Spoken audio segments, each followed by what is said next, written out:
Un adolescent abat son père devant leur famille. Corey, allez, Corey. En enquêtant plus, les enquêteurs découvrent que l'affaire est plus complexe qu'il n'y paraît. Je ne voulais pas que ça arrive, je serais juste allée seule. Il est en train de me bousculer. Et à ce moment-là, il avait un pistolet dans la main. Inside the Crime, présenté par Law & Crime avec Elizabeth Milner.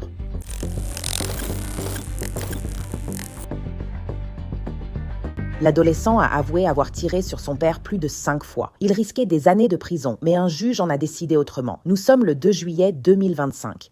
À Milwaukee, Wisconsin, un grand-parent passe un appel surprenant au 911. Mon petit-fils a tiré sur son père ici. D'accord, dites-moi ce qui se passe.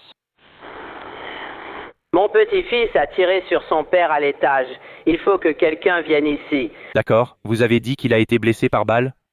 Oui. D'accord, où a-t-il été touché? Je ne sais pas, je ne suis pas monté à l'étage. D'accord, très bien. Tu l'as vu? Il est conscient et il respire. J'avais dû monter à l'étage.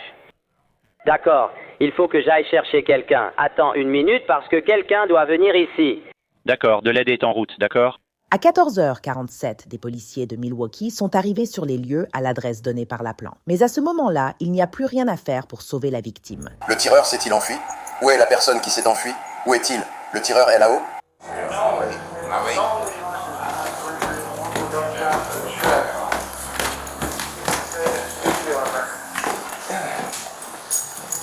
Il doit fonctionner avec la carte utilisée dans le 8, sinon ce n'est pas un blizzard. Le fils? Je ne sais pas si c'est... Je pense que c'est le fils. Pour une chance. Je ne voulais pas que tu retournes à la porte.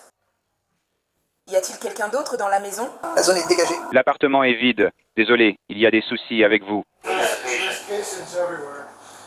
On en reparlera probablement plus tard. Peut-être. Tu peux aller chercher quelqu'un d'autre? J'ai l'arme juste ici. Nous avons une arme à feu ici. Le feu et la récupération sont ici. C'est l'un de mes films préférés. C'est l'un de mes films préférés. Où est-ce grand-mère? Il n'y a personne dans l'appartement. D'après les dossiers judiciaires obtenus par Law & Crime, la victime est identifiée comme Corey Williams Sr. Selon les policiers de Milwaukee, les témoins qu'ils ont interrogés affirment que c'est le fils de Corey, Corey Williams Jr., âgé de 18 ans, qui était le tireur. Alors, avez-vous entendu des coups de feu à l'instant? J'ai entendu. Oui. J'ai entendu 6 ou 7, 6 ou 7. Je ne sais pas si elle vit ici ou pas. Je ne sais pas ce qu'elle dit, mais... Eh bien l'autre, il vit ici, et puis le fils et la mère viennent juste d'être expulsés, peut-être selon son père. Probablement d'ici. Non, ils ont été expulsés d'ailleurs. Ils pensaient qu'elle... Avait probablement logé ici un moment. Et il montait des bagages avec lui. Le garçon, oui. Je pense que c'était le garçon de 18 ans, mais ensuite, il a dit qu'il y avait environ 5 ou 6 autres enfants avec lui. Oh, c'est étrange. C'est vraiment étrange. La question maintenant est que le petit-fils a dit lui avoir tiré dessus. Non, elle a dit qu'elle était ici. Les enfants sont venus et faisaient sûrement quelque chose, car elle n'a pas entendu de cris ni de disputes, mais il est venu rendre visite. Les autres enfants sont venus puis repartis. Elle a entendu 6 coups de feu avant de se mettre à l'abri.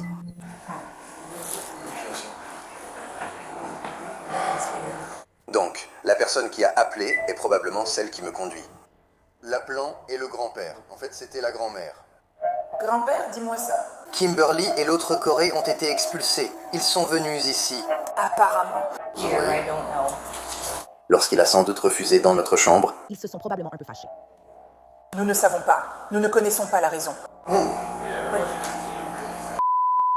Il dit que lorsque son petit-fils est sorti en courant, il dit qu'il a tiré. Alors que les policiers rassemblent les éléments de ce qui s'est passé à l'intérieur de l'appartement, une image plus claire commence à se dessiner. Selon les documents du tribunal, un témoin identifié uniquement sous les initiales WWB a déclaré aux policiers qu'au cours des 2 derniers mois, Corey Williams Sr. s'occupait de ses enfants parce que la femme identifiée uniquement sous les initiales KS avait été expulsée. Le 2 juillet, le témoin a dit s'être réveillé de sa sieste en entendant des coups de feu. À la porte de l'appartement, il a vu KS et ses enfants descendre des escaliers depuis l'appartement de Corey Sr. Le témoin a déclaré à la police que KS pleurait, affirmant ne pas vouloir que son enfant aille en prison. Lorsque le témoin a demandé ce qui s'était passé, KS a dit que Corey Jr. avait tiré sur son père, Corey Senior. Avançons maintenant jusqu'à 17h47, ce même jour, lorsque les policiers de Milwaukee et les marshals américains sont arrivés dans un appartement voisin à la recherche de Corey Jr.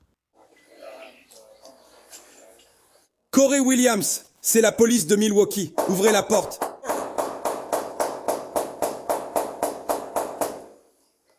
C'est ouvert. Ouvrez-la maintenant. Elle a dit de s'enfuir par la porte de derrière ou quelque chose comme ça. Montre tes mains. Corey, allez! Corey, David, sors. David, monte. Le bébé arrive. Monsieur, sortez. D'accord, Corey. Le bébé arrive déjà. Nous sommes tous assis ici. Nous allons tous sortir. Le bébé arrive. Est-ce que je peux aller chercher mes sœurs? Est-ce que je peux aller chercher mes sœurs? Oui, monsieur. Lâchez-moi. Corey Williams Jr. est placé en garde à vue. Au début, il ne veut pas parler. Sachant que vous avez ces droits, êtes-vous prêt à répondre aux questions ou à faire une déclaration? Non, très bien. Très bien, mon frère. On te ramène à l'étage, Delco. Comme Corey ne parle pas, les enquêteurs interrogent quelqu'un de proche de lui, sa mère Kimberly. Sachant vos droits, vous ne souhaitez pas répondre ou faire une déclaration? Ça va? Nous avons discuté avec vous. D'accord. Selon Kimberly, elle n'a pas vu la fusillade, mais elle a une idée sur sa cause. Je suppose qu'on va commencer. Où êtes-vous resté hier? Ou où êtes-vous resté? Ça aurait été... La nuit précédente. Elle sortait avec une fille nommée Mercredi. J'étais chez ma sœur. D'accord, et c'est là-bas. C'était à la 48e et Custer. D'accord, après tu restes seul là-bas? Non, ma sœur aussi est là. C'est son numéro. Mais aucun de tes enfants n'était là. Non, ils étaient encore là-bas chez leur père. D'accord, oui. Et puis tu es contacté parce qu'il y avait cette fausse signature. Et ensuite, qu'est-ce que tu fais? Et c'est là que j'ai mis mes vêtements et que je suis sortie pour passer un appel. Non, j'ai contacté Corey et je leur ai dit « Hey, mettez vos vêtements parce que je veux aller là-bas et prendre les bébés ou peu importe parce que votre père en fait trop. Donc je veux juste que vous y alliez, vous tous. » Va avec lui, c'est tout. Parle à ton fils, Corey. Oui, Corey Jr. Je lui ai juste demandé s'il pouvait descendre avec moi pour la sécurité afin que je puisse aller chercher les enfants.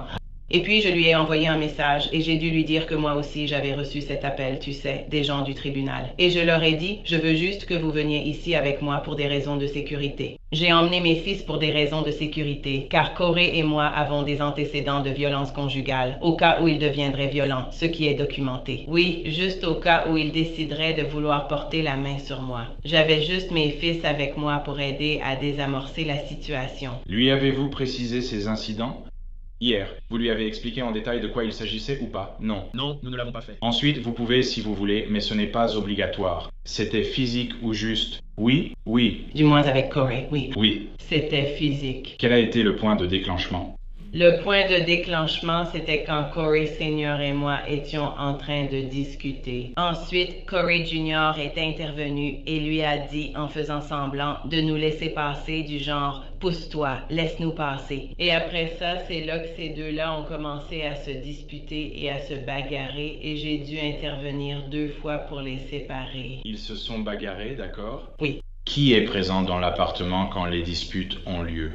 C'est tout le monde. Et puis, j'ai fait sortir mes petits dans le couloir. Ils étaient un peu près du canapé, près de la porte. Et pendant qu'ils se disputent, je lui disais genre, va à la porte, sors par la porte. La porte était-elle ouverte ou fermée? Elle était fermée. Elle était fermée, d'accord. Donc, Aiden a dû comprendre que je disais au petit d'ouvrir la porte pour aller à la porte. Et il se précipite vers la porte et l'ouvre. Et voilà qu'il sort. Il sort et il les laisse sortir. Donc, il est dans le couloir. Et je me dégage d'entre eux pour aller l'aider à faire sortir les autres enfants dans le couloir. Et j'allais lui dire d'emmener les enfants à la voiture. Et c'est à ce moment-là que j'ai entendu les coups de feu. C'est à ce moment-là que je l'ai entendu. Où étiez-vous lors des coups de feu? J'étais dans le couloir. D'accord. Aiden et moi, nous étions toutes les deux dans le couloir. Combien de temps avez-vous été dans le couloir? Je dirais genre 1 seconde. J'ai marché. C'était vraiment, littéralement, dès que je suis sortie dans le couloir, à peine passé la porte, bam, bam, bam, bam, boum. C'est là que je l'ai entendu et je me suis retournée. J'ai fait demi-tour en courant. Retournez-vous.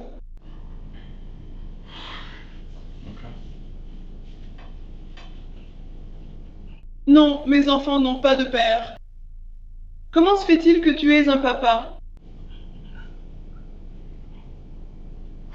Les choses dégénèrent très vite. On passe d'une falsification de signature à ce genre de drame qui, malheureusement, arrive assez souvent dans notre ville. Je serais juste allée toute seule. Je ne voulais pas que tout ça arrive. J'y serais allée seule et j'aurais appelé la police. Mais j'avais juste peur d'y aller toute seule. Pour ta défense, tu t'y es rendu d'une façon qui te paraissait sûre. Non, personne ne va se mettre dans une situation où il ne se sent pas en sécurité. Donc tu sais, d'après l'expérience passée, que ce n'est probablement pas la meilleure chose à faire d'y aller seule en tant que femme. Et sans vouloir t'offenser, mais tu n'es pas encore vraiment une femme. L'interrogatoire de Kimberly par la police clarifie la situation, poussant les enquêteurs à faire parler Corey, qui révèle avoir vécu avec son père dans l'appartement de la fusillade. Son père l'a expulsé, il a vécu chez sa sœur. Il dit aux enquêteurs qu'il est retourné chez son père avec sa mère pour récupérer le reste de ses frères et sœurs. Pour la première fois, Corey raconte aux enquêteurs ce qui se serait passé dans l'appartement. Est-ce que ton père était là? Non. D'accord, donc il n'était pas à la maison quand vous êtes arrivés?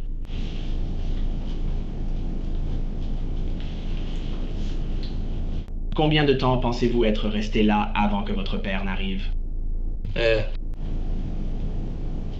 C'est vrai. 5 à 10 minutes, peut-être 20. D'accord, donc 5 à 20 minutes.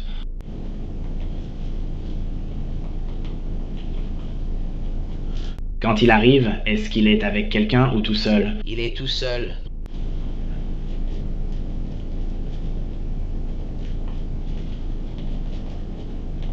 D'accord, pouvez-vous expliquer ce qui s'est passé? Mais quand il est entré... Oui. Ouais. Il est entré par la porte d'entrée. Je prenais mes affaires, je les mettais dans une valise, par exemple mon ordinateur et mes vêtements.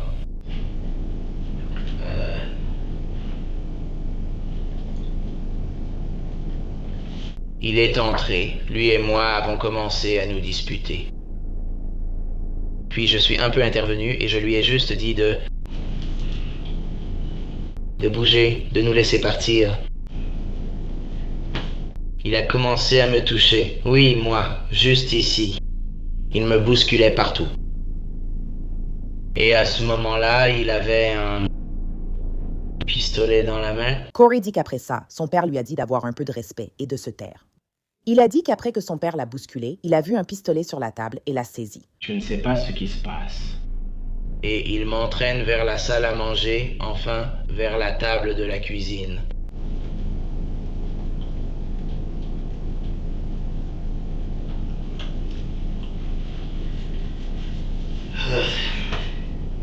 Et il me fait tourner jusque-là.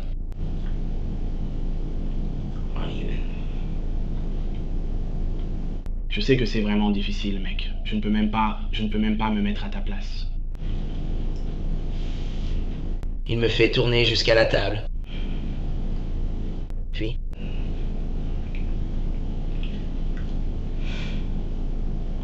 il y a une arme à feu sur la table. Ou un pistolet. Ouais, je la prends et je lui tire dessus. Donc tu étais à seulement 60 à 90 cm? Ouais, je n'étais pas si loin. C'était près de la table de la salle à manger?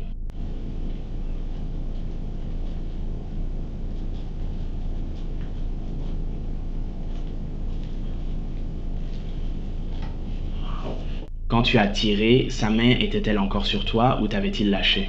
Il m'a lâché. D'accord. Alors il t'a lâché et ensuite tu as pu tirer? Oui.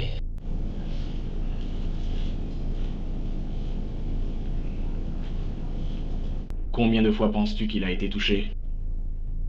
Je ne sais même pas.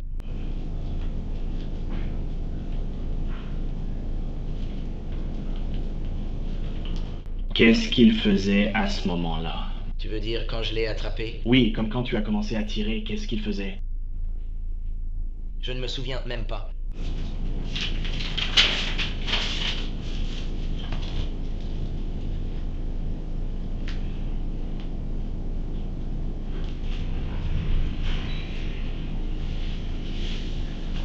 Avait-il toujours l'arme en main? Je n'ai pas vu ça. Donc, vous n'êtes pas certain qu'il tenait l'arme à ce moment? J'en suis sûr. Que s'est-il passé ensuite? On est parti et je suis parti, mais genre... Ma mère a appelé la police. Et ensuite on est parti. Elle a appelé pendant que tu étais encore là-dedans? Non, j'étais dehors. D'accord. Donc tu es sorti et tu es parti. Il n'y avait personne là-dedans. Nous étions dehors à côté de la voiture. Elle était à l'intérieur en train d'appeler la police. D'accord. Donc elle est restée à l'intérieur de l'appartement pour appeler la police pendant que tu attendais dehors? Elle était genre dans le couloir. D'accord.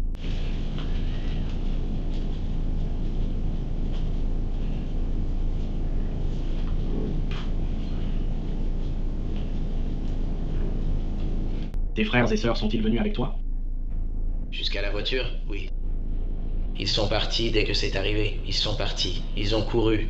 Corey dit ignorer combien de fois il a tiré sur son père, mais c'était certainement plus d'une fois. Peux-tu te rappeler combien de fois tu as tiré? Était-ce plus de 5 fois ou moins de 5 fois? Plus.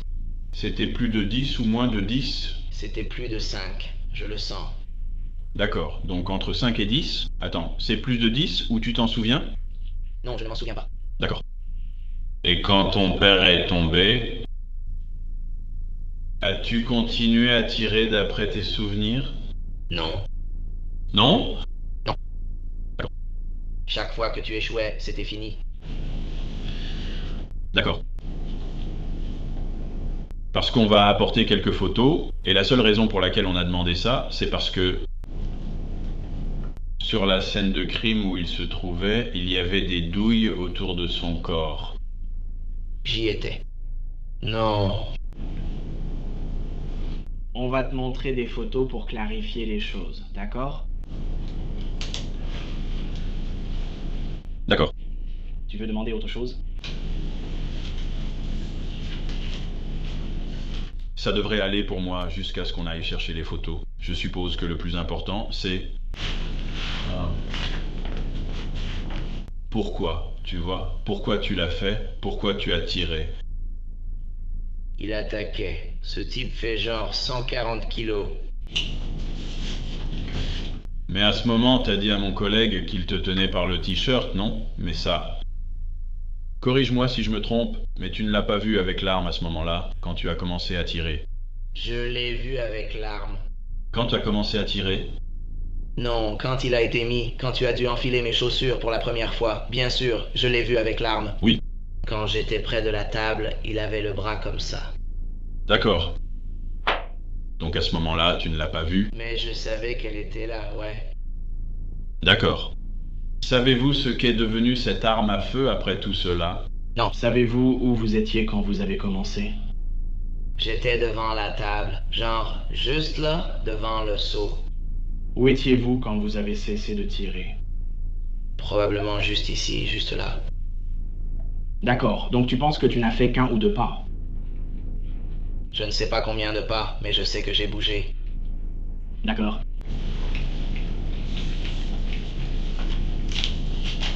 Tu crois être arrivé au salon? Non. L'une des choses qui se passe quand quelqu'un décède, c'est qu'on fait une autopsie. Tu sais ce que c'est une autopsie? Oui. D'accord. Donc, une partie de l'autopsie consiste à examiner toutes les blessures que la personne a comme des blessures, en particulier des impacts de balles, et ils vont déterminer à quel moment elles ont été infligées. Ils essaient de déterminer à quelle distance se trouvait l'arme lorsqu'elle a été tirée, et aussi le trajet que la balle a suivi à travers la personne. D'accord? Cela nous aide aussi à comprendre ce qui s'est passé. Je sais que je vous donne beaucoup d'informations. L'une des choses qui m'inquiète pour la suite, c'est que l'autopsie montre qu'il a peut-être été touché alors qu'il était déjà au sol. Si c'est le cas, je veux juste anticiper et comprendre pourquoi cela a pu arriver. Donc, si cela s'est produit, j'aimerais vraiment avoir une explication à ce sujet, plutôt que d'entendre une version maintenant et de le comprendre plus tard. Parce que je ne suis pas en train de te traiter de menteur du tout. J'essaie juste je veux simplement prendre les devants et comprendre ce qui s'est passé. Et j'ai fini. D'accord. Je sais que ça fait beaucoup. On vous en a dit beaucoup, mais... On vous remercie vraiment, d'accord? Je peux garder l'eau? Non, je te donnerai une bouteille d'eau. Oui, on peut. Oui, tu peux prendre ton temps et la boire, mec. Rien ne presse. Tu veux finir tes chips avant de remonter au... J'aime pas celle-là. Non. D'accord, très bien. Mon gars. Corey Williams Jr. est accusé d'homicide involontaire par imprudence au 2e degré. Selon les procureurs, Corey Sr. a été touché par balle plus de 5 fois au bras, à l'épaule, à la poitrine et à l'aine. La caution de Corey Williams Jr. était de $10 000. Il a plaidé non coupable, mais les deux parties ont conclu un accord de plaider coupable. En février 2026, Corey a plaidé coupable d'homicide par manipulation négligente d'une arme dangereuse. Un juge du tribunal de circuit du comté de Milwaukee a condamné Corey Williams Jr. Condamné à 5 à 8 ans de prison d'État. Le juge a suspendu la peine de prison. Les dossiers indiquent qu'il purge 5 ans de probation. Merci de nous avoir suivis pour cet épisode d'Inside the Crime. Je suis Elisabeth Milner et on se retrouve demain pour une nouvelle affaire.